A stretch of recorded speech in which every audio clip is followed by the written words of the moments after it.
అందరికీ నమస్కారం అండి. 2017లో దాజీ గారి భండారాలో దాజీ గారు 3 సందేశాలు ఇచ్చారు. జ్ఞానం యొక్క యథార్థ స్థితి, ఏకత్వం మరియు సహజమార్గ వాగ్దానం. ఈ 3 సందేశాల్లోనే మనం ఆచరణాత్మకంగా డెవలప్ చేసుకోవాల్సినటువంటి ముఖ్యమైనటువంటి అంశాలని ఈ ఎపిసోడ్లో చెప్తున్నాం.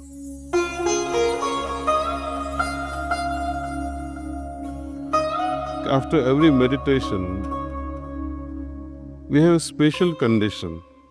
We need not label it and say it is this condition. Forget about it. Identify that condition. Daaji ఇలా అన్నారు, ప్రతి ధ్యానం తర్వాత మనలో ఒక ప్రత్యేక స్థితి ఏర్పడుతుంది. ఆ స్థితిని గుర్తించి దానితో అనుసంధానం అవ్వాలి.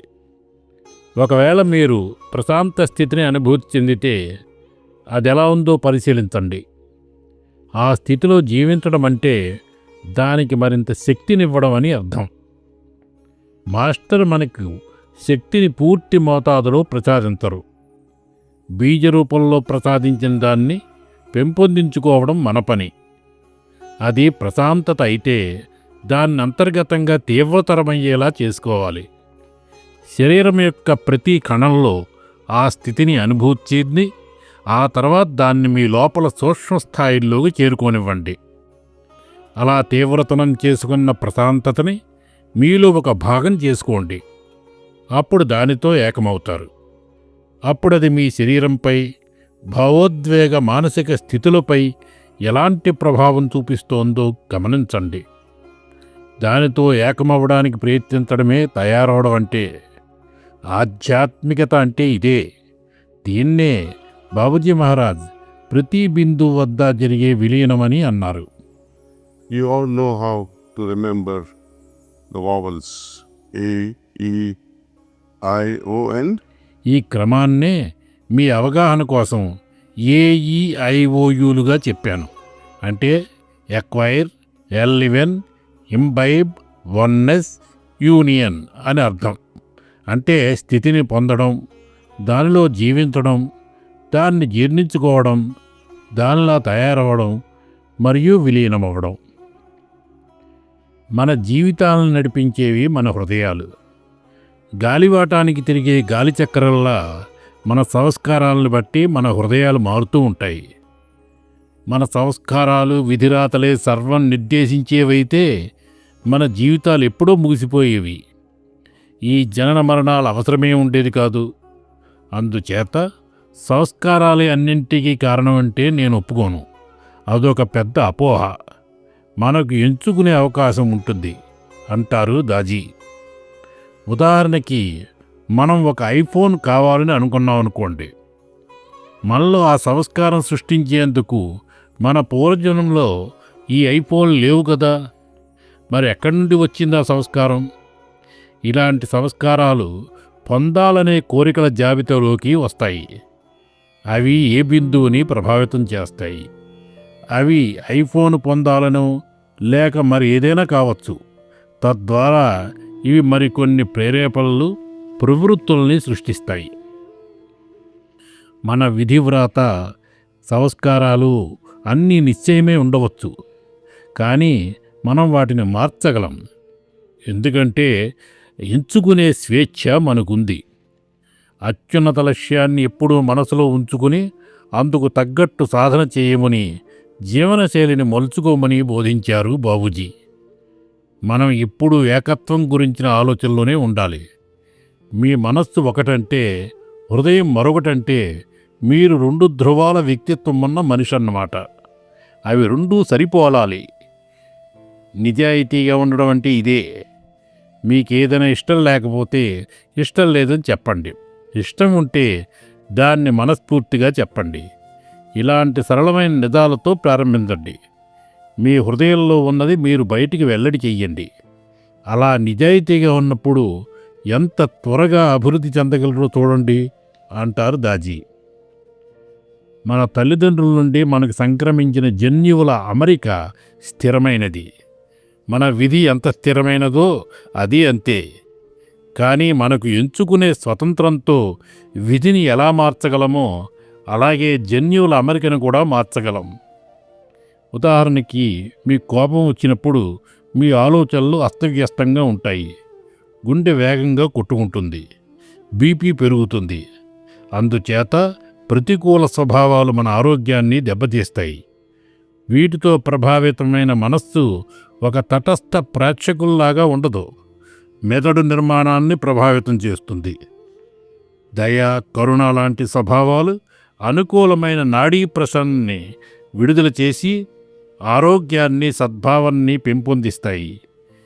ఈ మధ్యనే పరిసరాలు నిరంతరం జన్యువుల అమరికలో మార్పులు తేగలవని విజ్ఞాన శాస్త్రం గుర్తించింది. మీలో మీరు ఏకమై మీ మనస్సు, మీ హృదయము ఒక్కటైతే మీ చుట్టూ ఏకత్వాన్ని, మీలో ప్రశాంతతని సృష్టించుకోగలరు. మీరు ప్రశాంతంగా లేకపోతే ప్రపంచం మీకు ప్రశాంతంగా ఎలా ఉంటుంది? అందుచేత వ్యక్తిగత శాంతి చాలా ముఖ్యం. అది మీతో మీరు మరియు మీ పరిసరాలతో మీరు సామరస్యంగా ఉంటేనే సాధ్యమవుతుంది. సామరస్యం ధ్యానించే మనస్సుతోనే సాధ్యమవుతుంది. ధ్యానించే మనస్సు వెనుక స్పష్టమైన ఆలోచన ఉండాలి. ప్రేమతో ధ్యానిస్తేనే స్పష్టత, ఆనందకరమైన ఏకత్వం లభిస్తాయంటారు దాజీ. మనలో మారాలనే సంకల్పం ఉంటే సహజ మార్గం మనల్ని మారుస్తుంది. మనకు మారాలని లేకపోతే దేవుడు కూడా మార్చలేడు. మనకే మారాలని లేనప్పుడు మనల్ని మార్చాలనే ఆసక్తి దేవుడికెందుకు ఉంటుంది?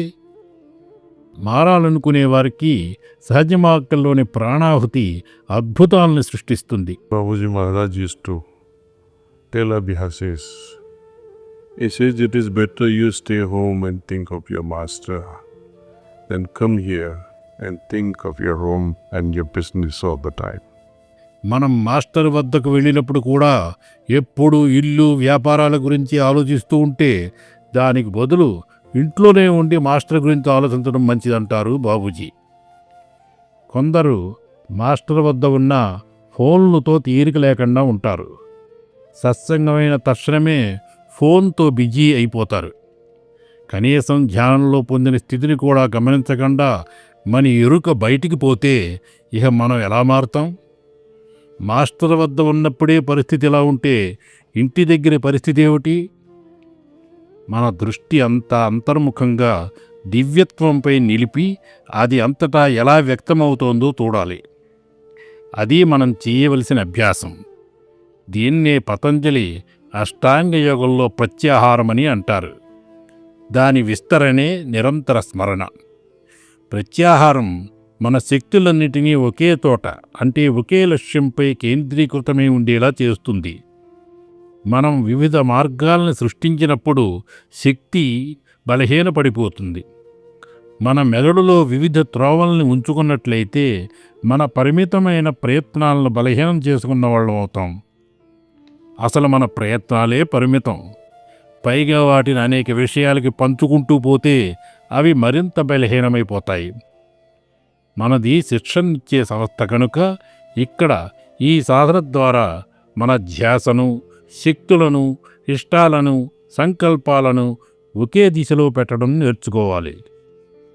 ధారణ అంటే ఏమిటి? ఈ పదం ధర అనే పదం నుండి వచ్చింది. ధర అంటే భూమి. మనం విత్తనాలను భూమిపై జల్లినప్పుడు వాటిని భూమాత తన గర్భంలో సౌకర్యవంతంగా పట్టి ఉంచి అవి పెరిగేలా చేస్తుంది. సహజ మార్గ ధ్యానంలో హృదయంలోని దివ్య జ్యోతి విత్తనాన్ని పెంచుతూ ఆ భావనను పట్టుకుని ఉండడమే ధారణ అంటే. ఈ ఆలోచనపై పూర్తి దృష్టిని నిలిపితే దాని అంత్యదశ ధ్యానం. And Dhyan further culminates into Samadhi. ఆ తర్వాత ధ్యానం యొక్క అంత్యదశ సమాధి. అష్టాంగ యోగంలో చెప్పబడిన యమ, నియమ మొదలైనవి, ప్రత్యాహారంతో సహా ఆధ్యాత్మిక స్థితులన్నీ ఈ సమాధి నుండే ఉద్భవిస్తాయి. అందుచేత వాటిని మనం ప్రత్యేకంగా అభ్యాసం చేయం. అవి సహజంగానే వస్తాయి. కానీ అవి కూడా మనకు ముఖ్యమే. అందుచేత వాటిని విస్మరించకూడదనే చిన్న అవగాహన మనకి ఉండాలి అంటారు దాజీ. 2018లో దాజీ గారి బండారాలో దాజీ గారు ఇచ్చినటువంటి సందేశం గురించి నెక్స్ట్ ఎపిసోడ్లో చెప్పుకుందాం. అందరికీ ధన్యవాదాలు.